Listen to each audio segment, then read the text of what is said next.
From one of the world's most luxurious casinos nestled along the Singaporean coast, and Elon Musk's dream for a world full of sustainable gigafactories, to a 110-mile-long linear city in the middle of the Saudi desert, and the largest water park ever built, home to the planet's soon-to-be tallest water slide. Here are 10 of the biggest mega projects in the world.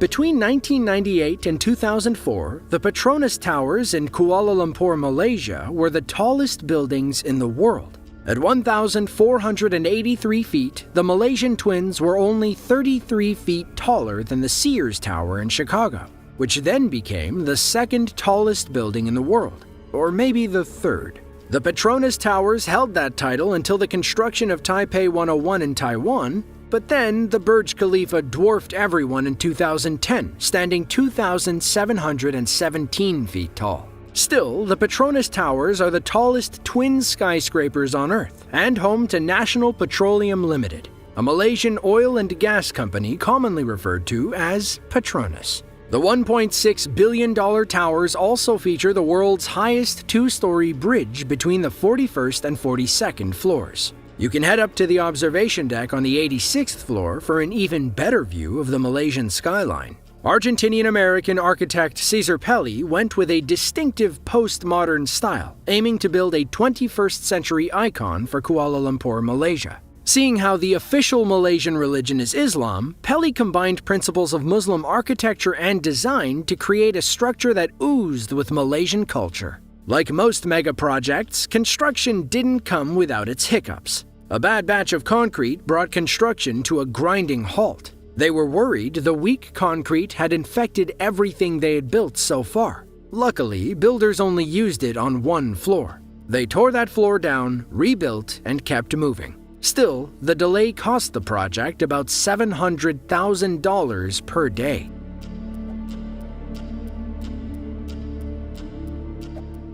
In the mid-2000s, Singapore decided it wanted in on the casino game. They'd just lifted a 40-year ban on gambling, hoping to bolster tourism and boost their economy. Many world-famous names competed for one of two spots, names like MGM Mirage and Wynn Resorts. In the end, Las Vegas Sands, which owns the Venetian Casino Resort in Vegas, won the first of two spots. Thanks to their vision of a $3.2 billion gambling and entertainment district called the Marina Bay Sands. They put up nearly $4 billion to invest in the project. That's on top of the $1.2 billion paid for the 6 million square foot site.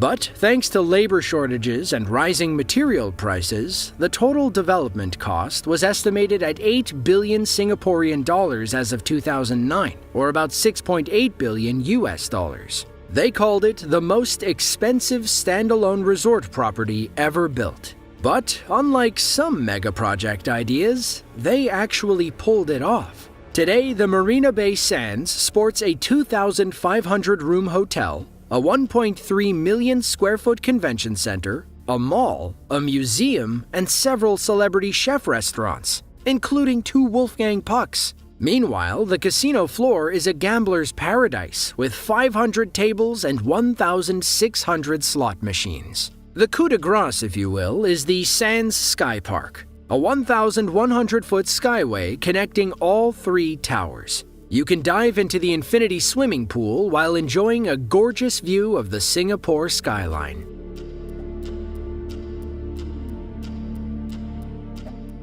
It was billed as a $100 billion luxury city, a living paradise on Earth. But as of today, Forest City, Malaysia is a ghost town full of empty roads and deserted high-rises. In 2006, a Chinese development firm called Country Garden announced their plans to build the massive city. It was a 20-year project set in Johor Bahru, a Malaysian city north of Singapore. According to Bloomberg, the Malay government saw how successful Singapore was with tourism and wanted to cash in. The original idea, pitched by Malaysia, was to build a new metropolis near the causeway connecting Singapore to Malaysia. Then, Country Garden stepped in with their $100 billion Forest City idea. which involved building artificial islands a few hundred yards off the Singaporean coast. Country Gardens sold the dream of luxury apartments, hotels, offices, golf courses, and tech parks to eager Chinese investors who sank thousands of dollars into the soon-to-be-built apartments. Developers anticipated that 700,000 people would quickly move into the new city. As of 2019, only 500 call it home. According to Business Insider, the population has supposedly grown to a few thousand, but it's still less than 5% of the expected residents. So, if you wanted to, how much would it cost to move to Forest City? Unfortunately, prices have skyrocketed in recent years. In 2017, a Forest City apartment only cost about $170,000. Today, they cost about $1.14 million. You're better off buying in Johor Bahru, where the average sale price is about $141,000, and there are actual signs of life.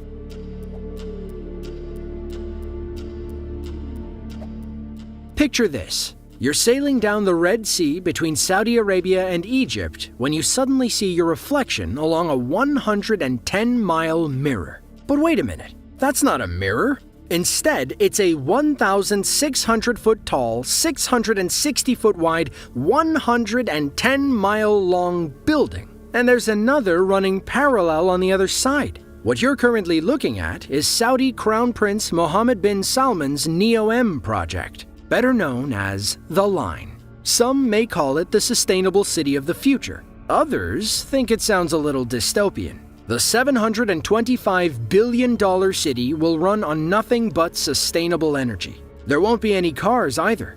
Instead, the MBS imagines a high-speed underground train that can get you from end to end in 20 minutes flat. Residents will enjoy a lush outdoor landscape between the two mirrored buildings. Those buildings, ideally, will house and employ about 9 million people. The line will also remain under the watchful gaze of AI.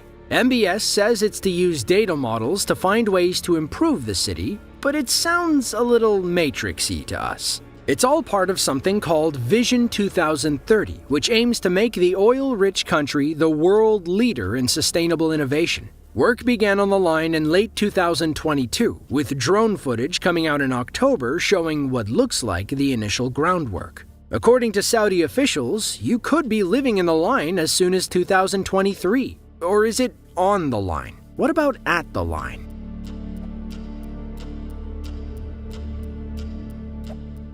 According to Elon Musk, when the Gigafactory in Reno, Nevada is complete, it will have the largest footprint of any structure in the world, bigger than the Great Pyramid, the Empire State Building, and the Burj Khalifa. Counting multiple levels, we're talking about 15 million square feet. However, every inch will run on renewable energy. Now, you've probably seen Elon talking with Leonardo DiCaprio about the Gigafactory and its environmental impact. According to the Tesla CEO's calculations, it would take 100 gigafactories worldwide to power the entire planet with sustainable energy. Unfortunately, the current Gigafactory in Nevada is about 30% complete. Tesla finally announced plans to expand the factory in 2022, but the full-scale building is still a distant dream. Now, Elon's been thinking about the Gigafactory his whole life, but official plans didn't kick off until 2014 when Panasonic agreed to invest in the $5 billion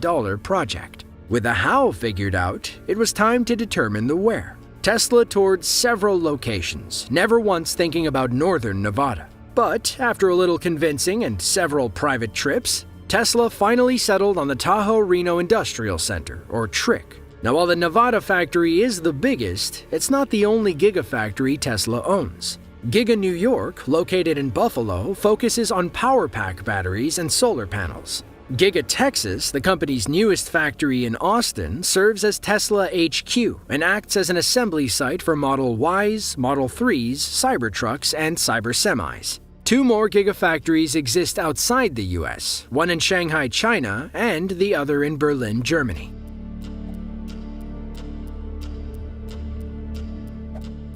Jubail, Saudi Arabia used to be an ancient fishing village on the Persian Gulf. It was full of deserted suburbs until the mid-1970s, when an American engineering company called the Bechtel Corporation broke ground on the largest industrial city in the world, spanning more than 687 square miles. Upon its completion, the new site contributed to about 7% of Saudi Arabia's total GDP. At the turn of the millennia, the Saudi royal family decided to expand operations in Jubail, and Jubail II was born. Considered by many to be the world's largest civil engineering project, Jubail II sought to double the city's original size. The project provided housing for 120,000 new residents and built a brand new 18,000-student university. Today, Jubail is a major player in the global energy market, attracting the best and brightest tech and business minds across dozens of countries. When it's done, Jubail II could make them the major player.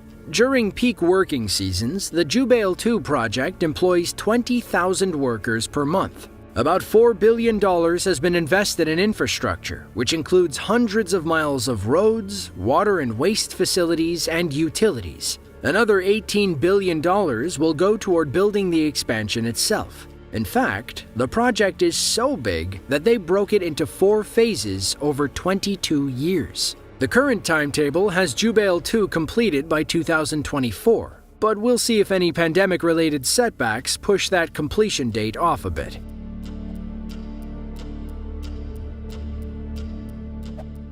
Lusail is the second largest city in Qatar. If you watched the 2022 World Cup Finals, you might recognize Lusail Stadium, the largest of its kind in the Middle East. The Qatari government built the Lusail and 7 other stadiums specifically for the World Cup, costing about $6.5 billion. Some experts estimate Qatar spent some $200 billion over 12 years to make the World Cup happen in the first place, not to mention the countless human rights violations. According to Bloomberg, a chunk of that change went toward building Lusail City itself, a mega project that cost some $45 billion. The area was still a desert when Qatar won the World Cup bid in 2010. They wanted to have it finished before the event, but according to ESPN writer Mark Ogden, the city feels more like a dystopian scene straight out of a Christopher Nolan movie. When it's done, Lusail is expected to house about 450,000 people, including 250,000 residents, 190,000 office workers, and 60,000 retail staff members. One day, all of them will get to enjoy QATAR, the world's largest water park. Considered to be the crown jewel of this artificial city, QATAR will feature 36 water slides and attractions alongside a 279-foot tower, home to the world's highest water slide. When it's done, the park will cover about 300,000 square feet. They expected it to attract 50,000 visitors per day during the World Cup, but you can't ride a half-built water slide, can you?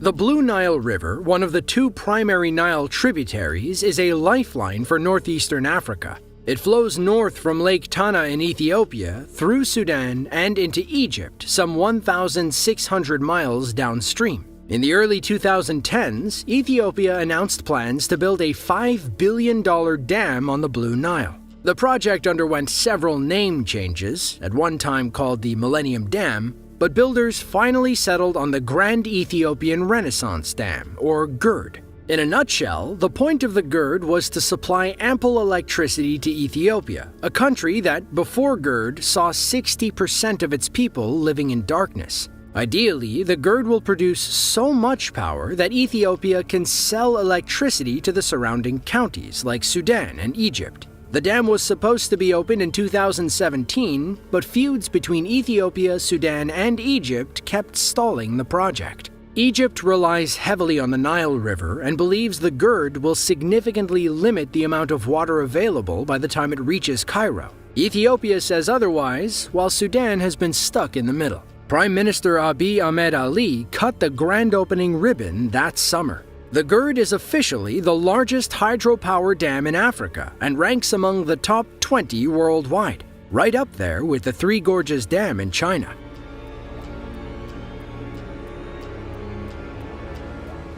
In January of 2008, the UK decided it was time to expand its nuclear energy capabilities. After some negotiations and budgetary conversations, the idea for Hinkley Point C was born, joining the ranks of Hinkley Points A and B. At the time, Hinkley B was the UK's most productive nuclear power plant, but it closed in August of 2022 due to old age. Thankfully, plans for Hinkley Point C were already underway, plans that now have a £25 billion price tag. But it wasn't always that expensive. EDF is the French energy company spearheading the project. They wanted to have the plant open and operational by 2025, but several setbacks and a global pandemic kept pushing the completion date. According to the BBC, the limited number of workers allowed on site during COVID cost the project more than 500,000 days of critical work between 2020 and 2021. When it's done and paid for, Hinkley Point C's twin-unit reactor will be able to produce 3,260 megawatts of low-carbon energy for the next 60 years. By comparison, a typical coal plant only produces 600 megawatts of energy. According to EDF, Hinkley Point C will provide enough clean energy to power 6 million homes until the 2080s.